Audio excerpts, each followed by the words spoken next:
नमस्कार मित्रांनो, मैत्रिणींनो. आज मी तुमच्याकरता बेसनाची वडी म्हणजे पाटोडी ती रेसिपी घेऊन आलेली आहे.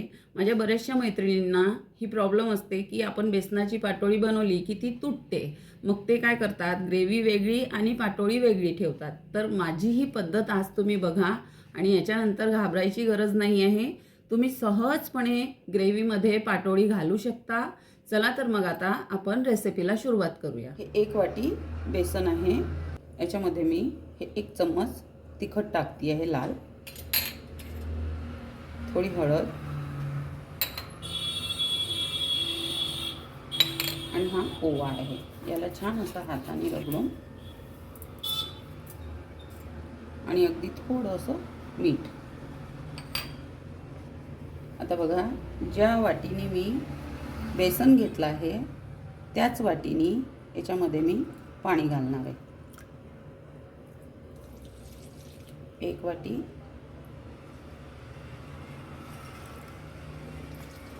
2 वाटी आणि हे 2.5 वाटी. असं तुम्ही जर अचूक प्रमाण घेऊन ही पाटोडी तयार केली तर मी गॅरंटीने सांगते की पाटोडी कधीही तुमची तुटणार नाही. कारण माझ्या बऱ्याचशा मैत्रिणींना ही प्रॉब्लेम असते की त्या पाटोडी तर बनवतात पण त्या वेगळी ठेवतात आणि ग्रेव्ही अशी वेगळी ठेवतात, ताकी आमची पाटोडी आम्ही ग्रेव्हीत घातली की ती तुटते. पण तुम्ही व्हिडिओ स्किप न करता अगदी परिपूर्ण हा व्हिडिओ बघा, म्हणजे तुमची ही पाटोडी तुटणार नाही आणि खायला पण तितकीच चविष्ट लागणार आहे. आज मी तुम्हाला दाखवते की आपण पाटोडी कशी बनवायची. हे बघा, मी बेसन आणि पाणी, मी 1 वाटी बेसन त्याला 2.5 वाटी पाणी घातलं. त्याच वाटीने याला लम्स बिलकुल नको राहायला पाहिजे. हे बघा, याच्यामध्ये लम्स बिलकुल नाही आहे. छान मी याला एकजीव करून घेतला आहे. आता आपण पुढची प्रोसिजर बघू. पॅन ठेवला आहे, याच्यामध्ये मी 1 पळी तेल घालून घेतलेलं. त्याच्यामध्ये थोडं जिरं आणि हे अगदी थोडं आलं लसणाची पेस्ट.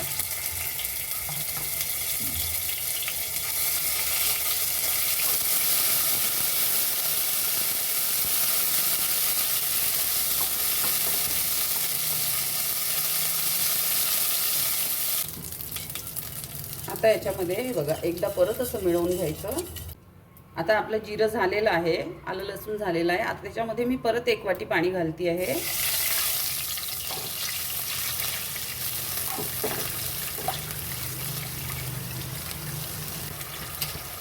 आता बघा, पाण्याला छान अशी उकड आलेली आहे. आता हे हळूहळू असं घालायचं. गुठड्या पकडायला नको याला. आणि गॅस कमी करून असं हळूहळू हळूहळू याला ढवळायचं.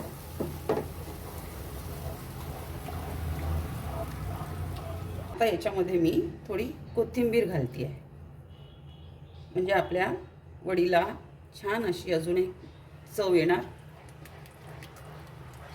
बघा, आपलं बेसन हळूहळू पूर्ण. बघा, मी जेव्हा बेसन मिळवलं तेव्हा त्याच्यामध्ये तिखट आणि थोडं मीठ घालून घेतलेलं होतं. आणि मला पाणी किती लागलं, मी आधी 2.5 वाटी पाणी घातलेलं. ज्या वाटीने बेसन घेतलं त्याच वाटीने 2.5 वाटी पाणी घातलं. आणि परत जेव्हा मी कढईमध्ये जिरं वगैरे घातलं तेलात, तेव्हा मी 1 वाटी परत पाणी घातलं. असं 3.5 वाटी पाणी आपल्याला लागलं ही पाटोडी शिजवायला.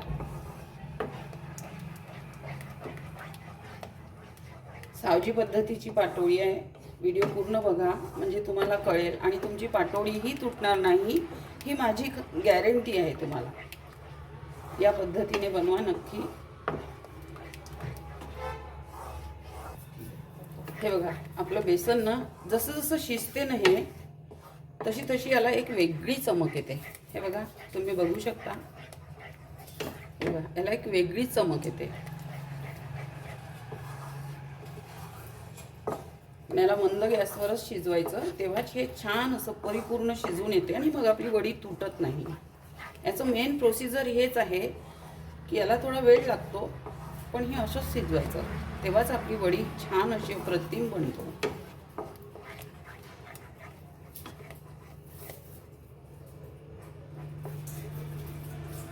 हे बघा आपलं बेसन कसं छान असं फुटायला लागलं आहे, छान शिजायला लागलं, याला बबल्स यायला लागले, असं शिजलं पाहिजे हे बेसन. हे बघा 10 ते 15 मिनटं मला लागली आहे हे बेसन शिजवायला, बॅटर शिजवायला. एक प्लेट घ्यायची, त्याला असं हे बॅटर असं लावून बघायचं असं, आणि थंड करून याला मग दाखवते मी तुम्हाला.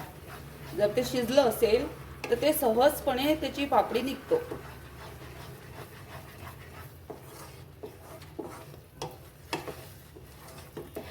बघा बॅटर शिजलं ना की ते पॅनमधून सुटायला लागतं.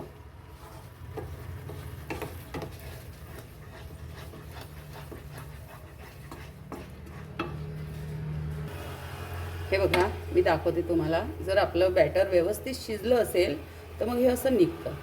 हे बघा, हे बघा असं आरामात निघतं, म्हणजे आपलं बॅटर शिजलेलं आहे. आता मी याला अजून थोडं घट्ट करून घेणार आहे, कारण आपण याची पाटोळी बनवणार आहोत ना. मला जवळजवळ 15 ते 20 मिनटं लागलेली आहे. अगदी कमी गॅस करूनच याला शिजवावं लागतं, म्हणजे ते परिपूर्ण शिजतं आणि आपली वडी पण छान बनते. हे बघा बॅटर आता परिपूर्ण हे रेडी आहे ताटावर थापायला. हे बघा बॅटर झालं की हे अगदी भांडं सोडायला लागतं. भांड्यापासून जर बॅटर सुटायला लागलं की समजायचं आपलं बॅटर छान असं शिजलेलं आहे. आता मी गॅस बंद करणार आहे. आता तुम्हाला पुढची प्रोसिजर दाखवते. थोडं असं तेल लावून घेणार आहे आणि हे बॅटर असं गरम गरमच ताटामध्ये घालायचं.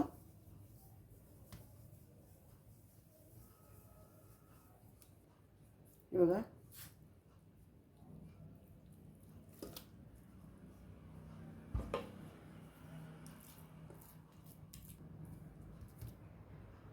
हे बघा असं गरम गरमच याला थापून घ्यायचं. तुम्ही वाटीनी किंवा मग चमच्याच्या सहायाने पण करू शकता. याला गरम आहे.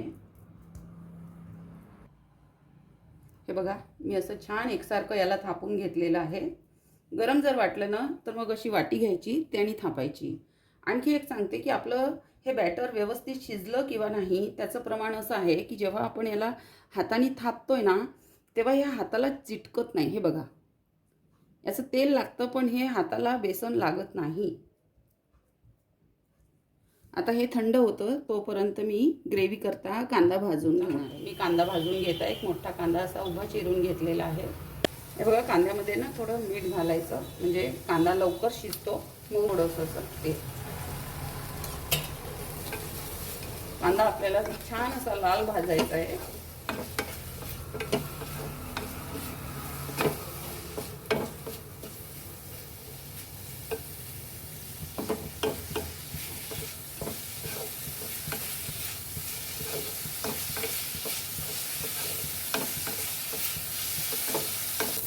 बघा कांदा आता छान असा लाल झालेला आहे भाजून.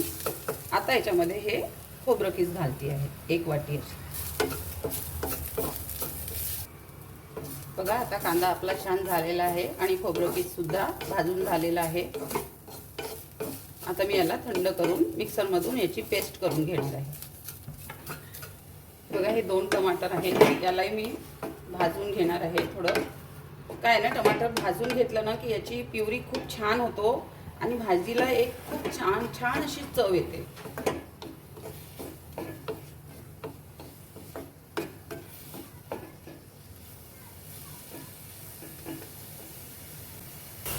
हे बघा टमाटर सुद्धा आता छान असं भाजलं गेलं आहे आपलं. आता यालाही थंड करून मी याची पण एक छान अशी पेस्ट तयार करत आहे. बॅटर छान असं थंड झालेलं आहे. मी तुम्हाला याला कट करून दाखवते.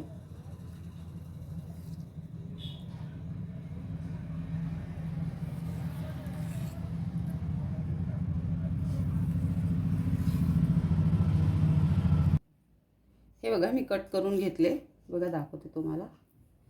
हे बघा आपल्या वड्या किती छान झालेली आहे. तुम्हाला तोडून पण दाखवते. हे बघा आणि छान अशी मऊ पण आहे आणि ही गलणार सुद्धा नाही. हे बघा खायला पण नुसतीही खाल्ली ही वडी तरी खायला पण खूप छान अप्रतिम लागतं. हे बघा आरामात निघतात या वड्या. तुम्ही याला कुठलाही शेप देऊ शकता, छोटा मोठा कुठलाही शेप देऊ शकता. हे बघा मी वड्या कट करून घेतल्या आहे. ही उलटी बाजू आहे, ठेवून दाखवते तुम्हाला.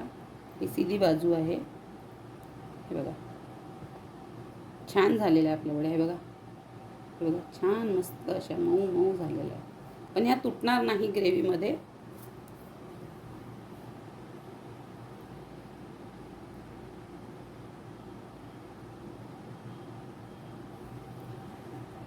हे बघा 1 वाटी बेसनमध्ये आपल्या इतक्या वड्या ह्या तयार झालेल्या आहे. चला तर मग आता आपण पुढची प्रोसिजर बघूया. तेव्हा आता मी याच्यामध्ये तेल घालून घेते आहे. याच्यामध्ये मी हे हिंग घालते आहे. हिंग नक्की घाला, याने खूप छान अप्रतिम चव येतो. पाटोळी करता ग्रेव्ही तयार करते आहे. कढीपत्ता,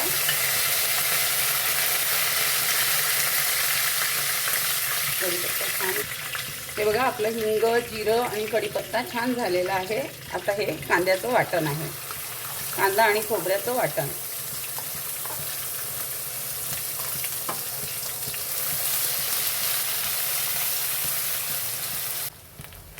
हे बघा अर्धा चमचा आलं लसणाची पेस्ट घालती आहे.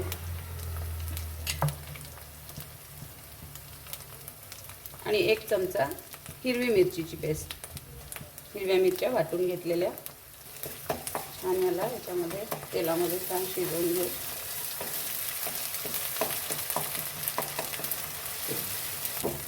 बघा आता याच्यामध्ये आपण सुके मसाले घालून घेऊ. ही अर्धा चमचा हळद आहे. धने जिरं पावडर आहे ही 1 चमचा.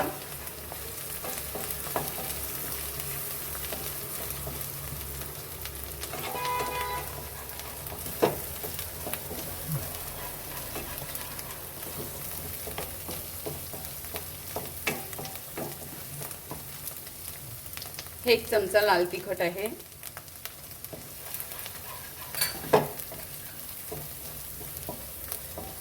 आणि हा 1 चमचा गरम मसाला.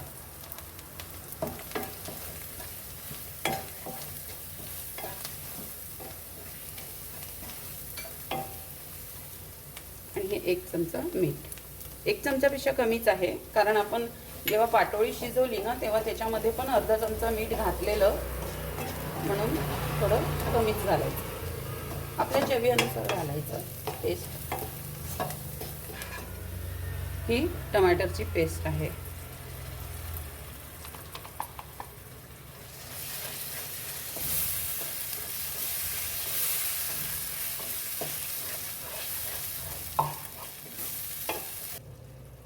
बघा आता आपला मसाला छान झालेला आहे. हे दही आहे. मी हे अर्ध वाटी दही घालणार आहे. तुम्हाला दही आवडत असेल तर तुम्ही घाला किंवा नका घालू, पण घातलं तर या पाटोळीच्या रस्स्याला खूप छान अशी चव येते. मी हे घट्ट होतं दही असं, मी याला थोडं पाणी घालून पातळ केलेलं आहे. बघा अर्ध वाटी असं मी दही घातलेलं आहे. आता याला छान असं मसाल्यामध्ये शिजवून घेऊ. आणि हा थोडा गूळ आहे.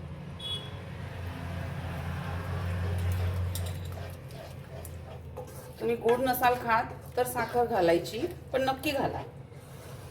चव खूप छान येतं रस्स्याला.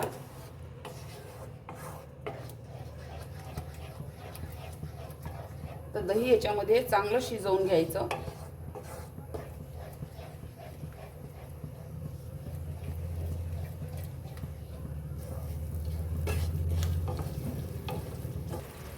हे बघा दही टाकल्यानंतर हे पूर्ण मसाला मी असा शिजवून घेतलेला. हे बघा छान तेल पण सुटलेलं आहे. खूप छान असा कलर पण आलेला आहे. आता याच्यामध्ये मी ही कोथिंबीर घालून घेते आहे.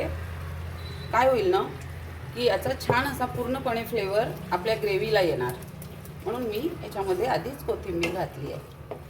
आपण वरून पण घालू शकतो. बघा आता आपला मसाला छान झालेला आहे. आता याच्यामध्ये मी पाणी घालत आहे. पाणी आपण आपल्या गरजेनुसार घाला. आपल्याला ग्रेव्ही किती थिक हवी आहे, किती पातळ हवी आहे त्यानुसार. मी याच्यामध्ये हे 2 कप असं पाणी घालते आहे.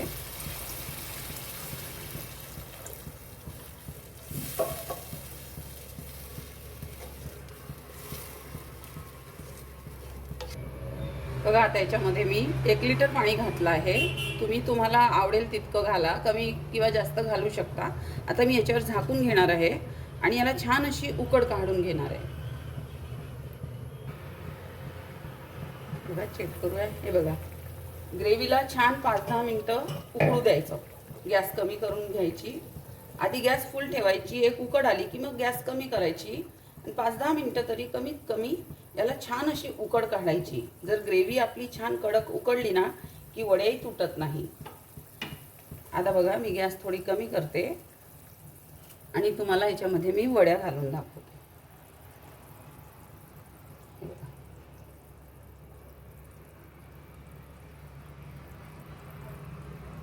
आता माझ्या मैत्रिणींना घाबरायची गरज नाही आहे की आपण वड्या वेगळ्या ठेवा, ग्रेव्ही वेगळी ठेवायची. आता घाबरायची काही गरज नाही. आता निसंकोचपणे ग्रेव्हीमध्ये वड्या घालायच्या. या पद्धतीने बनवा आणि मला सांगा कमेंट करून. हे बघा जवळजवळ 5 मिनिटं झालेली आहे. याच्यामध्ये हे बॉईल होते आहे. हे बघा बिलकुल तुटणार नाही. या पद्धतीने बनवा तुम्ही बेसनाची पाटोळी. आता घाबरायची गरज नाही आहे. आता आपली भाजी ही रेडी आहे. तर अशी होती आजची आपली ही पाटोळीची रेसिपी. तुम्हाला कशी वाटली मला नक्की सांगा आणि या पद्धतीने बनवा तुम्ही. मला खात्री आहे तुमची पाटोळी अगदी व्यवस्थित बनेल आणि तुटणार सुद्धा नाही आणि तुम्हाला खायला पण तितकीच चविष्ट लागणार आहे ती. हे बघा मी तुम्हाला तोडून पण दाखवते. ही ग्रेव्हीमध्ये उकळलेली पाटोळी आहे. ही बघा तोडून पण दाखवते. ही बघा बिलकुल पण गलत नाही ही ग्रेव्हीमध्ये आणि सहजपणे राहतो. तेव्हा तुम्ही बनवा या पद्धतीने आणि मला नक्की सांगा कमेंट करून कशी वाटली माझी पद्धत आणि पाटोळी तुमची तुटते किंवा नाही ते पण मला कमेंट करून सांगा. मला खात्री आहे तुटणार नाही. आणि माझ्या चॅनलवर नवीन आहात तर माझ्या चॅनलला सबस्क्राईब करा ताकी मी असेच नवनवीन युनिक तुमच्याकरता रेसिपीज घेऊन येणार आहे. तर सबस्क्राईब करा, लाईक करा, शेअर करा, कमेंट करा. आपलं सर्वांचं खूप खूप धन्यवाद.